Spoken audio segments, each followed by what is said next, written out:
박원순 서울시장 가족의 실종 신고를 받고 7시간 동안의 대대적인 수색을 진행하여 7월 10일 00시 01분경 성북구 북악산 성곽길 인근 산속에서 사망한 채로 발견되었습니다. 네, 충격적인 소식이었습니다. 박원순 서울시장의 실종 사실이 알려지고 7시간여 만에 숨진 채 발견됐습니다. 경찰과 소방당국이 휴대전화 위치가 기록된 지역 등을 집중 수색하다가 서울 종로구 와룡공원 등산로 인근에서 박원순 시장을 발견한 겁니다. 박원순 시장의 시신은 서울대병원으로 옮겨졌고 빈소 역시 서울대병원에 차려졌습니다. 서울시는 침통함 속에 시장 권한대행 체제에 들어갔습니다. 갑작스러운 비보로 슬픔과 혼란에 빠지셨을 시민 여러분께도 깊은 위로의 말씀을 드립니다. 서울시정은 안전과 복지를 최우선으로 하는 박원순 시장의 시정 철학에 따라 중단 없이 굳건히 계속되어야 합니다. 어제 시간대별로 상황을 정리해보겠습니다. 어제 오전 10시 40분 서울시가 기자들에게 공지 문자 메시지를 보냈습니다. 박원순 서울시장의 몸이 좋지 않아 오늘 그러니까 10일 이 하루 공식 일정을 취소한다는 내용, 9일 하루 공식 일정을 취소한다는 내용이었습니다. 자, 그리고 비슷한 시각 10시 44분 박원순 시장이 종로 가이동 공간에서 나오는 모습이 CCTV에 포착이 됐습니다. 모자를 쓰고 등산 배낭을 맨 차림이었습니다. 자, 그리고 10시 53분 종로 와룡공원 등산로 CCTV에 박원순 시장의 모습이 담겼습니다. 공간에서 택시를 타고 와룡공원으로 이동을 한 겁니다. 이때를 전후로 박원순 시장은 자신의 딸에게 이상한 말을 남긴 것으로 전해집니다. 자, 그리고 이후 박원순 시장과 연락이 끊긴 딸이 실종 신고를 합니다. 최초 신고는 17시 17분에 연락이 안 된다는 신고가 접수되었습니다.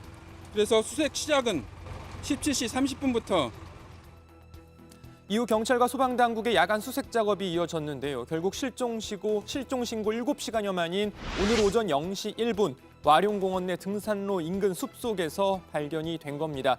현장 조사 등을 거친 뒤에 오전 3시쯤 박원순 시장의 시신은 서울대병원으로 옮겨졌습니다. 서울대병원에는 소식을 듣고 달려온 박원순 시장의 지지자들 그리고 서울시 관계자들과 박홍근, 남인순 의원 등 일부 민주당 의원들이 밤새 자리를 지켰습니다. 자, 그리고 오늘 오전 11시 50분 박원순 시장이 이 공간 서재 책상 위에 남긴 유서가 공개됐습니다. 모든 분들에게 죄송하다. 내 삶에서 함께해 주신 모든 분들에게 감사드린다. 오직 고통밖에 이지 못한 가족에게 내내 미안하다. 화장해서 부모님 산소에 뿌려달라. 모두 안녕. 박원순 시장은 임기를 2년 정도 남겨놓고 세상을 떠났습니다. 임기를 다 채우지 못했지만 박원순 시장은 이미 역대 최장수 서울시장이었습니다. 2011년 10월부터 약 9년간 서울시장을 한 건데요. 박원순 시장 스스로 조선시대 한성 판윤을 포함해도 역대 최장수 서울시장임을 말할 정도였습니다. 도시의 주인이 바뀌는 시간이었습니다.